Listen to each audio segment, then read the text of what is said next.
ବାଳୁକା କଲା ସହ earth hour 20 ବର୍ଷ ପାଳନ। World wide fund for nature WWFର ଅଭିଯାନ ଆର୍ଥ ଆୱାର 20 ବର୍ଷ ଯାତ୍ରାକୁ ପୁରୀ ବେଲାଭୂମିରେ ଏକ ସ୍ୱତନ୍ତ୍ର ବାଲୁକା କଳା ମାଧ୍ୟମରେ ପାଳନ କରାଯାଇଛି।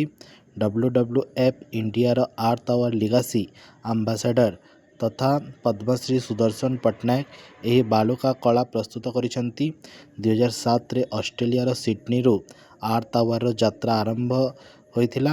ଏହି ଅବସରରେ ଶ୍ରୀ ପଟ୍ଟନାୟକ କହିଛନ୍ତି ଯେ 2007ରେ ସିଡନୀ ଭଳି ଗୋଟିଏ ସହରରୁ ଆରମ୍ଭ ହୋଇ ବର୍ତ୍ତମାନ 190ରୁ ଅଧିକ ଦେଶରେ ପହଞ୍ଚିଥିବା ଆର୍ଥ ଆୱାରର ଯାତ୍ରାକୁ ଏହି ବାଲୁକା କଳାରେ ପ୍ରଦର୍ଶିତ କରାଯାଇଛି।